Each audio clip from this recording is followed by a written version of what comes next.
Eh bien bonjour. Bonjour à tous et bienvenue dans cette 9e édition de la conférence Paris Luxury Summit. On a vécu une année incroyable, on a toujours l'habitude de dire que c'est l'année de tous les risques, de tous les défis. Enfin, c'est vrai qu'on est dans un moment un peu particulier.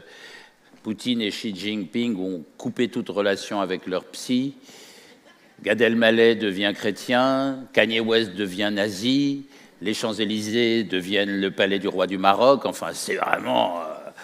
on est devant un moment clé et c'est pour en parler et pour voir quelles sont les perspectives que nous sommes ensemble. Parce que le monde du luxe, lui, il est résilient, il survit, il est là malgré tout et on peut même se poser la question de l'utopie du luxe. Est-ce que le luxe n'est pas l'ultime utopie dans ces moments? Donc ce thème, pour cette conférence, il est assez perché. Luxopia, les utopies concrètes. Vous vous souvenez peut-être du slogan de mai 68 qui disait « Soyez réalistes, demandez l'impossible ».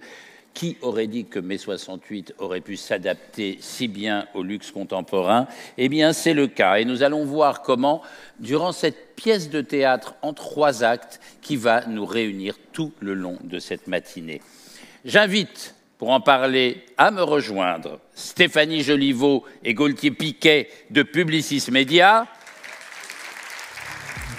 ainsi que Frédéric Roy de CB News.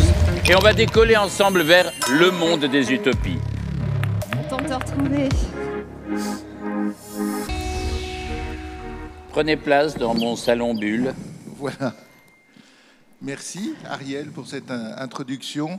Merci, bonjour à tous. Je suis absolument ravi de vous retrouver ce matin. C'est pratiquement le premier Paris Luxury Summit normal depuis 3 ans, donc c'est assez agréable d'être là. On est en pleine utopie, comme vous le savez. La première qu'on va essayer de tenir, c'est d'être à l'heure. On va tout faire pour ça.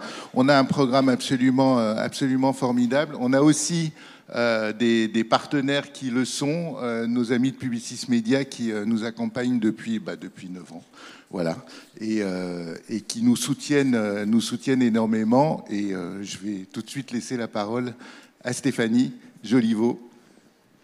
Alors bonjour à tous, ravi de vous retrouver pour cette nouvelle édition du Paris Luxury Summit Luxopia.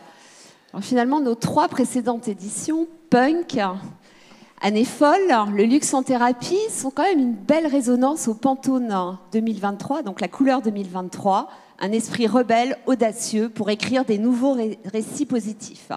Bon, comment vous allez dans cette année un peu dystopique ? Nous, on a décidé de partir pour un voyage plus prospectif cette année, porté par l'élan vital des nouvelles générations, en quête d'un monde meilleur et de liberté. Alors c'est vrai que le luxe a fait preuve d'une résilience économique incroyable. Mais aujourd'hui, il met de la conscience dans nos désirs.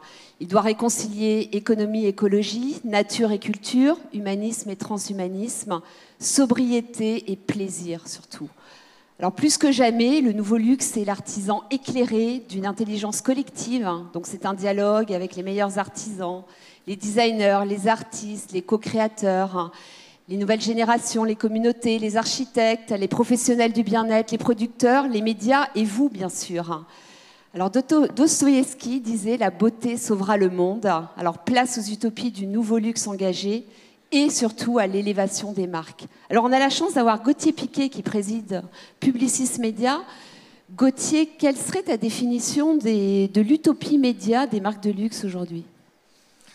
Je ne sais pas si je vais bien répondre à la question. Déjà, je suis en train de me dire l'utopie, ça va être de sortir de ce canapé tout à l'heure. Il va falloir se lever délicatement.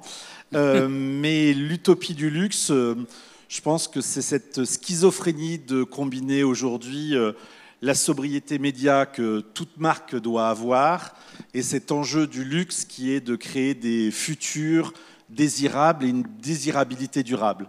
Et je dirais que tout simplement, eh bien, l'utopie aujourd'hui de ce monde magnifique qu'est le luxe, c'est la sobriété désirable.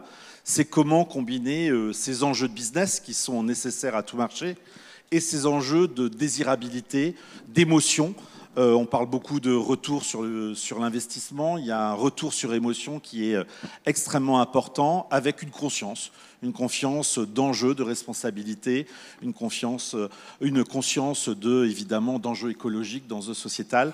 Donc je pense que les plus belles utopies du luxe vont être cette sobriété désirable, créer un nouveau futur, plus luxueux encore, plus désirable, plus radical, mais plein d'émotions. Il y a une belle résonance avec le Media Positive Project qui a été lancé par Publicis. Merci beaucoup. En tout cas, merci Frédéric, merci CB News pour ces magnifiques 9 années. Merci à tous nos partenaires. Et je crois, Ariel, maintenant, floor is yours. C'est à toi. Écoutez, mon utopie maintenant, c'est que vous sortiez de cette scène et qu'on continue. Pas facile parce que c'est très confortable. Ouais. Bravo et merci. Je retiendrai quand même la magnifique allitération de désirabilité durable. Et c'est vrai que c'est ce qui nous réunit aujourd'hui.